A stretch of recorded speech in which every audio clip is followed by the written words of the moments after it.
Chapter 5. The Lartna Fryo-bearer, Imperial Princess. The empire put a certain amount of trust in the loyalty of the nobility and gentry, as well as in the family ties between offs. But not too much trust. They did not have any illusions. It was incumbent upon the empress, who stood at the nucleus of the empire's consolidation of power, to understand that it was the empire's military power that safeguarded that consolidation. That was the empire's founding principle. As such, the occupier of the Skemsaras, the emperorship, had to have military experience and, if possible, was to be a superlative military leader. On the other hand, automatically making anyone who had taken hold of military authority the emperor would inevitably lead to dizzying internal strife and power struggles. It would lead quickly to the collapse of the empire. Kilugras, succession of the throne, in the humankind empire of Ov was hereditary, but they adopted a system that took into account the innate qualities of each of a number of possible successors. The royalty comprised 8 separate royal families. They were all the descendants of the siblings and children of the Skorlideria, founding emperor, Avriel Dunii, and they all shared fees, family name, Avriel. The families with that cognomen were Lartia Skir ne Lamer, the royal family of Skir, Lartia Ilik ne Dusil, the royal family of Elish, Lartia La Caesar ne Lamlier, the royal family of Lacies, Lartia Weskir ne Dual, the royal family of Uesco, Lartia Barker ne Lamser, the royal family of Barca, Lartia Balgzader Nei Dubzel, the royal family of Balgzader, Lartia Sirgzader Nei Dusek, the royal family of Sirgzader, and Lartia Kryab Nei Dubulsk, the Kryab kingdom. These were the Ga Lartia, the 8 royal families. Those born to these families bore the duty to take on Slyamkoth, military service. They couldn't get by enlisting in departments with more behind-the-scenes work like the quartermasters or Girit, army medical, departments. They had to enlist as star pilots in the Garar, flight department. With regard to military service, Imperials had only one special right, and it had to do with their enrollment in the Voskra, military academy. According to Star Forces regulations, it took at least 4.5 years to advance to a military college, but an exception was made for Imperials. They were automatically enrolled after 2.5 years, without regard to their competence level. Thus appointed as Effecto D, Line Wing Star Pilot, they would then ascend to the rank of Reinier, Rearguard Star Pilot, in a year's time, after which they would become a Vanguard Star Pilot in 1.5 years. Following that, they would enroll in the most difficult to enter of all the military academies, the Dunii Star Forces Academy Voskra Duner. Upon completion of half a year's education, they took on the Renew Court rank of Deca Commander, with the Torah Hedisov, Commander's insignia, to go with it. This was the special right of the imperial household, but looking at it from another angle, they were being asked to shoulder responsibilities beyond their experience and ability, and they had no automatic right to a rank above Deca Commander. The rate of promotion after reaching that level was more or less the same as other military academy graduates. Moreover, if they failed in a mission, they had to face punishment or dismissal with no more mercy than gentry or nobility could expect. They climbed their way through the ranks of the flight department as Lie-Wing Star Pilots, and once they finally reached the rank of Respen, Imperial Admiral, they received special Imperial appointment to the rank of Glahera Rubirer, Imperial Fleet Commander-in-Chief. In peacetime, it was a title that didn't hold command over a single soldier apart from a handful of headquarters personnel, but it was once a prominent post that the Emperor customarily held onto, and succeeding to it meant becoming next in line for the throne, or the Kirugia, Crown Prince or Princess, when the new Imperial Fleet Commander-in-Chief was decided. It was standard practice for members of the imperial family either older than them or less than 20 years younger than them to ask to be transferred to reserve duty. Even before that point, many imperial family members who had given up on becoming emperor proceeded to leave the military, and then either succeeded to a Lartrots, king/queenship, or else simply lived as an imperial with a noble rank for a single generation. Each generation of imperial family descendants possessed a Sapen, surname title, boss, that indicated they had inherited the family traditions of the imperial household. Yet their social standing was that of a noble. When one became a noble, they could no longer retain the surname Avriel. The imperial fleet commander-in-chief almost always ended up waiting for the appearance of a new imperial admiral as the next imperial in line to the throne. He or she acceded to the imperial throne when someone who could take over his or her own position emerged. At that juncture, the emperor or empress would suddenly abdicate. For the long-lived Ov, it was not rare for a former emperor to enjoy 100 more years after stepping down from the Skemsor throne. But the empire did not allow them to rest on their laurels. Former emperors were automatically appointed to the Luze-Fa-Nigalok Council of Abdicant Emperors, while Larth, kings/queens, were chosen for it by mutual election, thereby receiving the honorary title of Nisoth, their eminence. It was this council of abdicant emperors that was responsible for the promotion and inquiry of star pilots that were imperials. It was said those hearings were tougher than the ones military organizations conducted for ordinary star pilots. The descendants of the 8 royal families were forced to get past those hearings, as they were given 40 years to compete over the Skemsoren, Jade Throne. While he waited for the apprentice star pilot to appear, Jinto used his CompuWatch to run a search of Rolalisa, Imperials of Distinguishment, and discovered that Avriel Enei Dubersker, Bear Perion, Viscountess of Parhin, was the Lartna Kosna, first princess. Walking a step behind her, Jinto felt truly restless. The confusion that had dogged him for 6 years had reached a crescendo. Previously, it had been more like an insect that buzzed annoyingly around him. Jinto had had ample chance to grow accustomed to it, and sometimes he even felt fine with it, appreciated it. However, it was as though he'd caught wind somewhere that the insect was furnished with a stinger, and boy had it begun to sting. He had, of course, expected to bump into an imperial at some point. He himself was technically a noble, and he figured it was great that that qualified him to gain the favor of imperials. He'd assumed his first encounter with them would be at some social gathering like a ball or a dinner party. And he'd assumed they'd properly introduce themselves as such. What had transpired instead was a veritable sneak attack. His supposed conviction that all people are born equal was apparently shakier than he thought, given that it flew out the window the second he found himself near someone who was so close, by blood, to the ruler of an empire that presided over 900 billion Bizarre subjects. His past and future aside, Jinto, at that moment, was an Ov noble, totally immersed in the empire's class system. When he recalled how the captain had taken a polite attitude with him, the legitimate air of an upstart noble, his fears that his behavior in the docking vessel had been glib only worsened. How was he going to smooth things over? Jinto stared wildly around. Contrary to Jinto's expectations, the warship's interior wasn't no-frills impersonal. There were paintings along the hallway walls of the patrol ship. Not only that, but they were full of wind-blown grassy fields and skies of drifting white clouds. He thought they might have given him at least some peace of mind, but they had absolutely no effect. "What's the matter, Jinto?" Leifir's face appeared beside the hovering fluff of painterly dandelions. "You haven't said a word.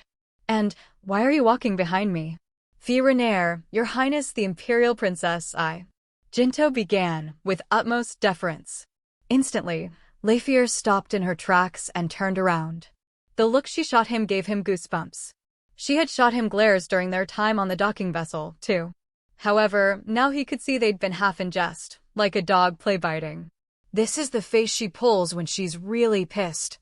Her face, beautifully constructed, was tinged with unmistakable anger, black fire blazing in her ebony eyes. But belying that fire, the words that escaped her lips were as bitter cold as the vacuum of space. "I am not a Renair, an imperial princess. I am a Lartner princess, daughter of a king, not of the empress herself. The empress is my grandmother. My father is a mere Larth king. Forgive me, Fi Lartner." He bowed his head with all cordiality, but on the inside Jinto stewed. Did she really have to get so angry over something as silly as getting her title wrong? Leifir turned away in a huff and started stomping off from him. Jinto chased after her in a panic. Leifir had more to say. If you insist on fixating so much on my relation to Her Majesty, I am a Roboner, granddaughter of the Empress, but that's not an official title, and I seldom use it anyway. In fact, I myself was shocked when I discovered that I was the granddaughter of an Empress. And most importantly, Fee Roboner just sounds weird. Granddaughter of the Empress. Sure, I can see certainly, Fee. Jinto concurred diffidently. When I was born, I inherited the fief and title of Viscountess of Perion from Her Majesty the Empress through my father, who is my legal guardian. That's why I'm sometimes called Fee Bear Perion. Though here, for whatever reason, people usually refer to me as apprentice star pilot Avriel, Lefier rattled on. Unable to butt in, Jinto could only keep on walking in blank amazement. I thought I told you, you will call me Lefier.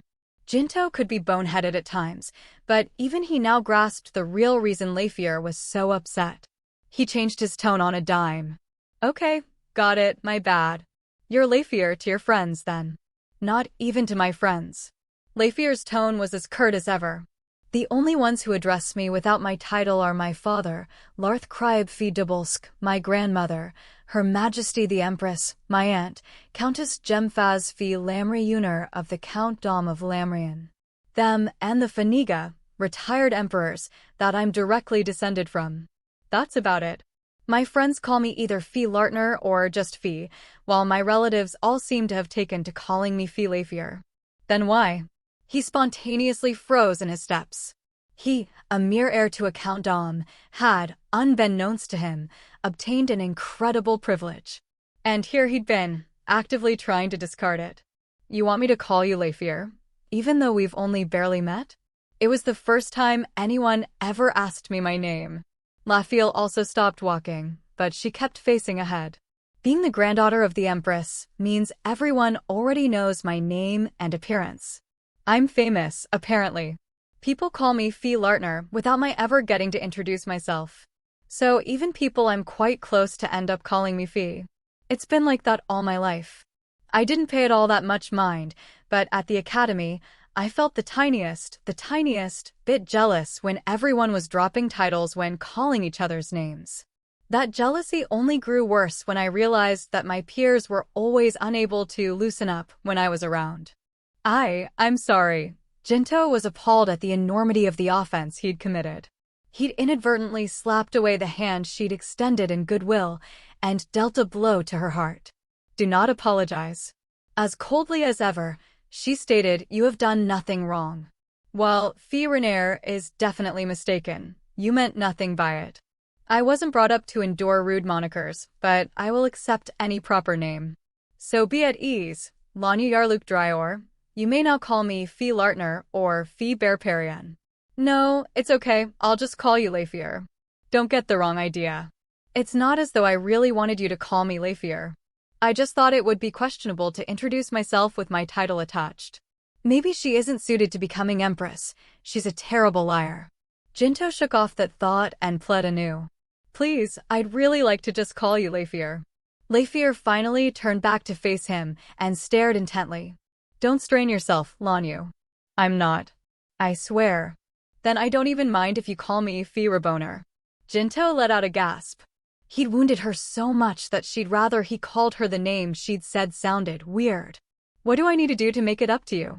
Lefier just kept wordlessly staring at Jinto for a while. Then, at last, her cheeks twitched. The indignant princess started chuckling, as though she couldn't hold it in any longer. Jinto was relieved. It seemed their friendship had been mended. You really had no idea I was an Avriel? Asked Lefier, after stifling the urge to laugh. Nope. None whatsoever. Even with these ears of mine? Lefier scooped up her hair. They were pointy, the same ears as Fleet Commander Avriel, the man who had invaded the Hyde star system. This is the Warit, unique family feature of my lineage, the Nui Obrirsar ears of Avriel. They were hidden inside your hair. I see. My ears are small for an Avriel's. Judging by the tone of her voice, she'd occasionally felt insecure about them. Besides, Jinto continued, even if I had seen them, I don't know that I would have catoned on anyway. I'm not an Av by birth, so I'm not used to giving family features much thought. Oh, so that's how it is, Leifir nodded, moved. Yep, that's how it is. Jinto resumed walking. Warit, or family features, were like the trademark physical characteristics of individual lines. They varied from the shape of body parts like the nose or ears to the color of the eyes or hair. Where it manifested depended on the family. Whether they were gentry or nobles, the Av obsessively saw to it that all descendants of a given family shared that one distinct physical feature.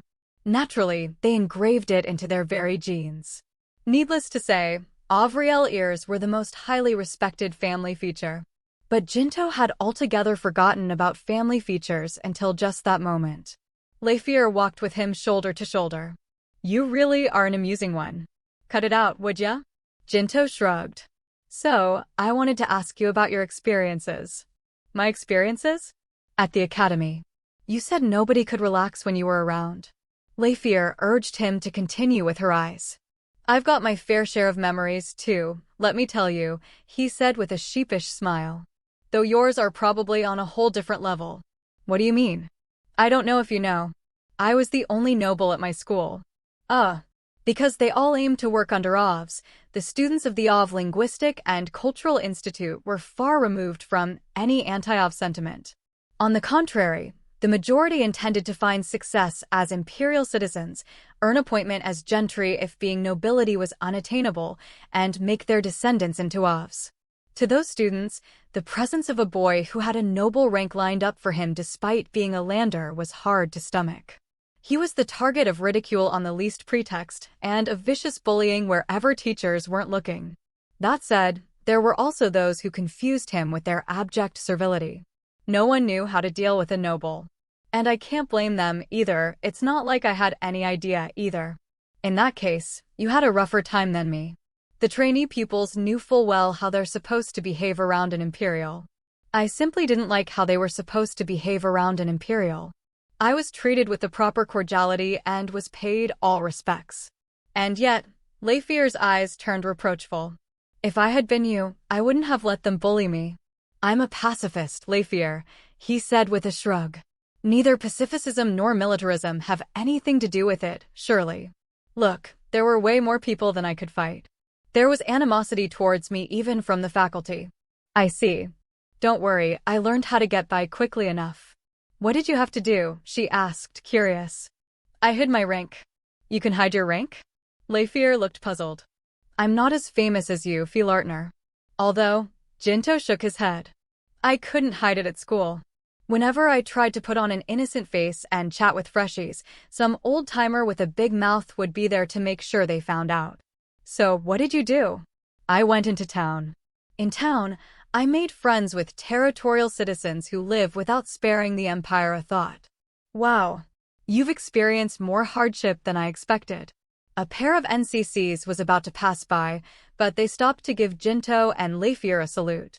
Leifir saluted back, but didn't break her stride. Said Jinto in hushed tones. What am I supposed to do when things like that happen? Saluting them back would be weird, right? You can just give them a nod. The NCCs had already passed by, so Jinto turned around and gave them a nod. Surprised, their hands flew back to the saluting position.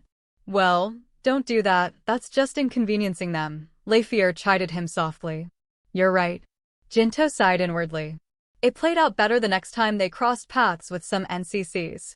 Finally, they arrived in front of a door illustrated with a sunflower bathing in rays of daylight. This is your cabin. Leifir pointed to the door. Jinto studied it long and hard. It's been nagging at me. What are these paintings all about? What does this image mean exactly? It's just decoration. It doesn't mean anything, she said. Even warships need some livening up. That's probably what they thought. But it's jarring, isn't it? Jinto started whispering. Aren't there more spaceshipy subjects for decoration? Like stars or galaxies, you know. Who would paint such boring subjects? I thought you guys loved the cosmos? Jinto certainly didn't expect that response. We do. It's our home. But the stars are far too everyday to be an art. You can just look outside if you want to see the stars. I mean, yeah, that's true, but... Besides, paintings like these seem to help NCCs who come from terrestrial worlds mellow out. I see. Jinto closely observed the sunflower. But what do you people think about it? Ovs, I mean. How many times are you going to make me say it? You are an. Right, I'm an Ov, too, Jinto cut in. But I'm not an Ov by birth. That's why I'm curious how Ovs feel when they look at natural plant life.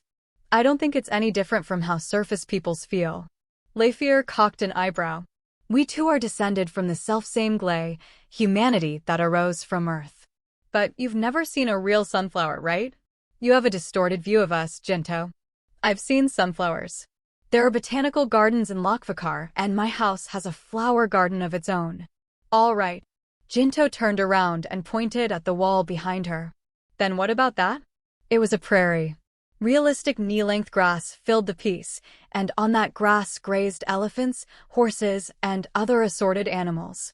The scene was sparsely populated by trees, like pines and birches, and cherry blossom petals danced in the blue sky. I've never seen that, no, she replied. So, what are your thoughts on it? Why are you asking? What do you get out of it? She looked dubious. Come on, he said. Help me understand how native-born Ovs tick. Very well. Leifir nodded. It looks dreamlike to me. Dreamlike, as in it doesn't exist in reality? No, she tilted her head. I know it does exist in reality. I understand that our origins lie in lands like these. I guess I would say it's like our founding myth. The forsaken homeland. Yes, but the Kasoth universe is our home now. We are the one and only Kasitude, people of the cosmos, and we're proud of that. Well, surface peoples are descended from interstellar travelers, too, Jinto was quick to point out. Yes, travelers. The ancestors of surface peoples simply zipped from one point of the universe to another. We live among the stars. That is a sizable difference, don't you agree? Maybe.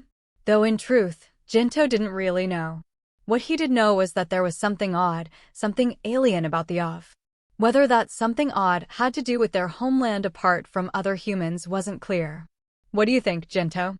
Is it as boring for you as when we look at the stars? Oh, and by we, I mean native-born Ovs. Because you're also Ov. I guess whenever she says that, she's being conscientious and thinking about me in her own weird way. Maybe? No, it's not boring. This isn't exactly an everyday scene on terrestrial worlds either, you know. Also, my home planet's ecosystem is different from other worlds. This painting's ecosystem isn't so far removed from reality that it can be called fantastical, but I think it's really all over the place. To the eyes of a trained botanist, it would look fantastical. By the way, could you let me in? I don't know how to open the door. You're the one who sidetracked us with sunflowers, she pouted. But you've got to admit, it was interesting. Yes, I've never stared at a picture so intensely before. It seemed that at her core, she was the honest and unaffected type, this first princess of the kingdom of Cryb. Right then, open me up, if you please. You need but use your CompuWatch. It's already registered to its signal. Is that right? Jinto touched the red stone to the side of the CompuWatch's display. The door opened. Jinto took a look around the room from its threshold. Goodness me, what do we have here? Are you dissatisfied? Far from it. I didn't think it would be this pristine. It wasn't all that big. The bed took up the entire depth of the room, while it was only around twice as wide. In the space that wasn't taken up by the bed, there was a table and chair. At the back, there was another, small door. But the most eye-catching thing in the room, without a doubt, was the Garglaw coat of arms banner hanging on the bedside wall. The coat of the arms of the Count Dom of Hyde. A red Rezwan had been embroidered on a green background. What was a Rezwan? It didn't look so dissimilar to a bird, but it was a species of furry fish that swum the seas of the planet Martinu. The specimens in the wild were, even accounting for the fact it was a fish, extremely dim-witted. And yet, it had an inexplicable stateliness to it. Your bags will have been put in there. She pointed to the storage shelves opposite the bed. If you want to get clean, use that door. Jinto opened the door at the back. Just as he thought, a lavatory and bathroom were furnished for him. This is awesome. What is this room? Is it for temporary passengers or something? This is a patrol ship, Jinto. It's a standard room for a star pilot. I just hope I didn't take somebody's pad. Worry not. For warships of patrol ship size, living quarters are planned out with extra space. You never know when non-officer passengers need to board, after all. Good. Jinto turned his attention to the banner on the wall. Where'd that thing come from? It must have been made aboard ship, she said nonchalantly.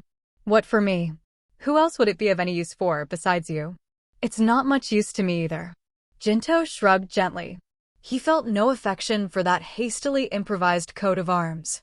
It hadn't been long after the establishment of the Count's household that he'd laid eyes on it for the first time, and so up until the day prior he'd utterly forgotten they'd even had a coat of arms. Jinto patted around his bed to gauge its comfiness. It was soft enough to assure him he'd be sleeping just fine. Jinto took a seat on his bed. So, what do I do now? Right. Leifier checked the time on her CompuWatch. It will be dinner time in 2 hours. You'll most likely be invited to the captain's table. When the time comes, I'll come pick you up, so be patient and wait here. You don't need to go out of your way for me. If you just call me on the telephone, I'm sure I can get there on my own. You must have work to do, right? That will be enough of that nonsense. Leifier's expression turned serious. I've been tasked with being your guard tomorrow as well. I advise you not to amble around on your own until after tomorrow. Since the founding of the Star Forces, there have been countless new recruits and civilians who believed they could get around by reading the onboard guide maps, only to nearly turn into mummies in deserted storage decks. And you? Did you get lost too? Jinto needled. I don't appreciate untoward questions that open old wounds, Jinto, replied the apprentice star pilot. I see you've got some fun stories to share, Jinto smiled. Shut up, Jinto. Leifier shut him down. Need anything else from me? Nope. Thank you. I'm fine just killing time here, so I'll be good and wait for you. Then I'll see you in 2 hours. See you in 2. Leifier turned right around and closed the door behind her. Jinto decided to use this time for a warm shower. As he took off his shoes, he suddenly realized, with a start, how relaxed he was. All the nervousness he'd felt before boarding the patrol ship disappeared like a bad dream.